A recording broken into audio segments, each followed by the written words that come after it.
சற்றுமுன் வெளியான தகவல். ரேஷன் அட்டைதாரர்களுக்கு பிஓஎஸ் கருவியுடன் மின்னணு தராசு இணைப்பு செய்யப்பட்டுள்ளது. பொதுமக்களுக்கு ஒரு முக்கியமான தகவல் வந்துள்ளது. அதை பற்றி பார்க்க போகிறோம். நீங்கள் நம்ம சேனலை சப்ஸ்கிரைப் பண்ணாமல் இருந்தீங்கன்னா மறக்காமல் லைக் பண்ணிக்கோங்க, சப்ஸ்கிரைப் பண்ணிக்கோங்க, மற்றவர்களுக்கு தெரியப்படுத்தவும் ஷேர் பண்ணுங்க. அதாவது ஒரு நாள் முழுமையாக காத்திருந்து தான் ரேஷன் கடையில் உணவுப் பொருட்களை வாங்க வேண்டிய அளவுக்கு நிலைமை சிக்கலாகிவிட்டது. அந்த காலத்தில் ரேஷன் கடைக்கு போ என்றால் ஆளவிட்டால் போதும் என்று ஓடுவார்கள். ஏனெனில் எப்போதுமே கூட்டமாகவே இருக்கும், வாங்கவே முடியாது. ஆனால் அதே போன்ற சூழ்நிலை இப்போதும் வந்துவிட்டது. பிஓஎஸ் கருவியுடன் மின்னணு தராசு இணைந்துள்ளது. இணையதள வேகக்குறைவால் திணறி வரும் ரேஷன் கடை ஊழியர்கள் திணறி வருகிறார்கள். மக்களும் தவிக்கிறார்கள். அதாவது தமிழ்நாட்டில் ஏழை எளிய பலருக்கு ரேஷன் கடைகளில் வழங்கும் அரிசி, பருப்பு, எண்ணெய், சர்க்கரை, கோதுமை முக்கியமான உணவு ஆகும். அதுதான் கோடிக்கணக்கான மக்களின் ஜீவாதாரமாக இருக்கிறது. ஆனால் ரேஷன் கடையில் பொருட்களை வாங்க வேண்டும் என்றால் அதற்கு ஒரு நாள் விடுமுறை எடுத்தோ அல்லது ஒரு நாள் முழுக்க ஞாயிறுகளில் காத்திருந்தோதான் வாங்கும் நிலை இருக்கிறது. முன்பை விட இப்போது ரேஷன் கடைகளில் பொருட்களை வாங்கி செல்ல நீண்ட நேரம் ஆவதாக பொதுமக்கள் ஆதங்கம் தெரிவிக்கிறார்கள். என்ன பிரச்சனை என்பதை இங்கே பார்ப்போம். அதாவது நீங்க வீடியோவை ஸ்கிப் பண்ணாம முழுமையா பாருங்க. அதாவது தமிழகம் முழுவதும் மொத்தம் 37,328 ரேஷன் கடைகள் இயங்கி வருகிறது. இந்த கடைகளில் பிஓஎஸ் அதாவது பாயிண்ட் ஆஃப் சேல் என்னும் மின்னணு கருவி மூலம் பொருட்கள் விநியோகத்திற்கான ரசீது வழங்கப்பட்டு வருகிறது.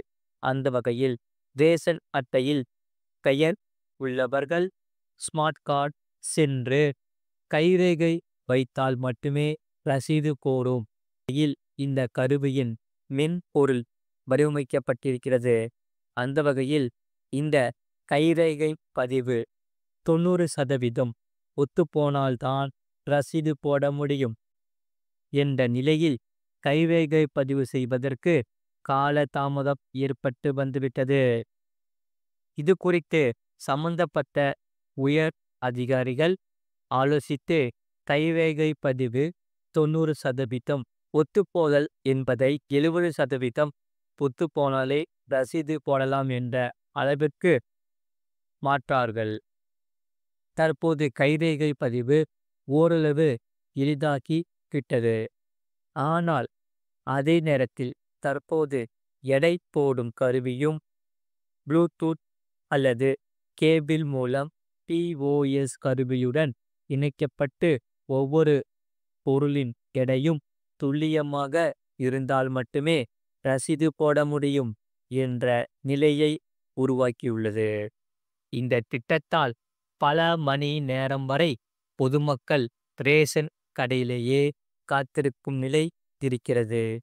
ஏனெனில் எடை இயந்திரம் மற்றும் பிஓஎஸ் கருவியை இணைப்பதற்கான இணையதள வேகம் குறைவாக இருப்பதால் காலதாமதம் ஏற்படுகிறதா.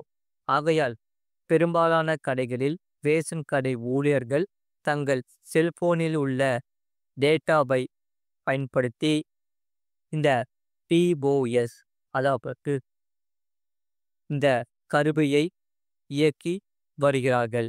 எனவே தங்கள் இந்த பிஓஎஸ் கருவிக்கான இணையதள வேகத்தை அதிகரிக்க வேண்டும் அல்லது தனி பிராட்பேண்ட் இணைப்பு வழங்க வேண்டும் என்ற கோரிக்கை உள்ளது.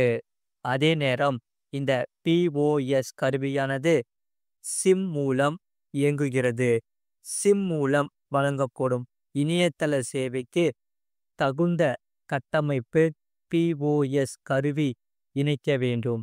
இணையதள சேவையை 5G அளவிற்கு உயர்த்தி அதற்கு தகுந்ததாக உட்கட்டமைப்புகளை இந்த பிஓஎஸ் கருவியிலும் மாற்றம் செய்ய வேண்டும் என்ற கோரிக்கை இருந்துள்ளது.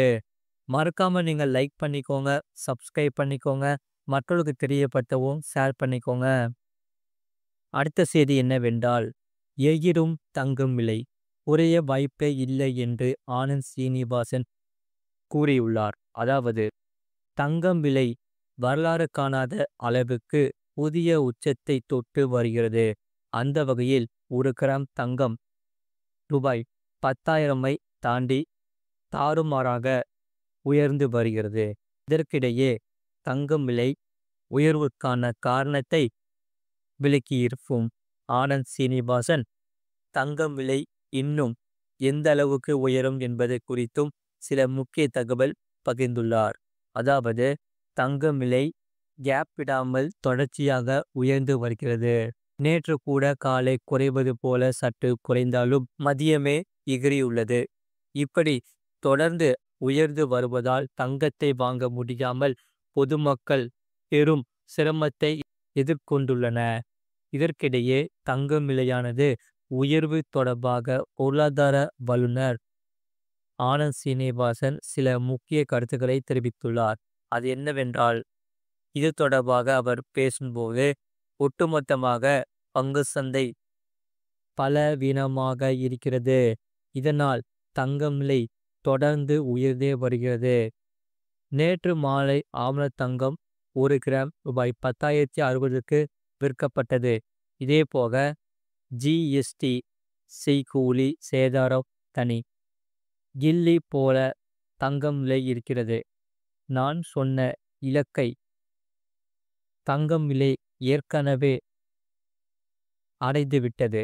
கடந்த 4-5 நாட்களாக இதே ரேஞ்சில் தங்கம் விலையானது நிலையாக இருக்கிறது. 24 கேரட் தங்கம் விலை ரூபாய் 10,700க்கு போய்விட்டது. ஆகையால் என்னை பார்க்கும் நபர்கள் எல்லாம் தங்கத்தை இப்போது வாங்கலாமா என்றே கேட்கிறார்கள். நான் எல்லோருக்கும் சொல்வது ஒன்றுதான், உங்களிடம் தங்கமே இல்லை என்றால் வாங்குங்கள். ஏற்கனவே இருக்கிறது என்றால் அதை வைத்துக்கொண்டு சந்தோஷமாக இருங்கள். கொஞ்சம் கொஞ்சமாக தங்கத்தை வாங்குங்கள். ஏனென்றால் தங்கம் விலை என்னவாகும் என்றே நமக்கு தெரியாது. அதற்கான நான் தங்கம் விலை குறைகிறது என சொல்லிவிட்டதாக நினைக்க வேண்டாம். தங்கம் விலை குறைவதற்கு எந்த ஒரு அறிகுறியும் இல்லை என்பதே உண்மை. தங்கத்தில் மிக நீண்ட காலம் முதலீடு செய்தவர்கள் லாபத்தை வெளியே எடுக்க தங்கத்தை விற்றால் மட்டுமே அது கொஞ்சம் குறையும். அதுவும் கூட ரூபாய் 100-200 மட்டுமே குறையும். அப்படி குறையவில்லை என்றால் ராக்கெட் போய் கொண்டே இருக்கும் என்று சொல்லப்படுகிறது. மறக்காம நீங்க லைக் பண்ணிக்கோங்க, சப்ஸ்கிரைப் பண்ணிக்கோங்க, மற்றவர்களுக்கு தெரியப்படுத்தவும் ஷேர் பண்ணுங்க. வீடியோ கீழே பார்த்தீங்கன்னா நிறைய ப்ராடக்ட்ஸ் எல்லாமே நாங்கள் டேக் பண்ணி வச்சுருப்போம். அது உங்களுக்கு எது பிடிச்சிருக்கோ அதை நீங்கள் டிக் பண்ணி வாங்கிக்கலாம்.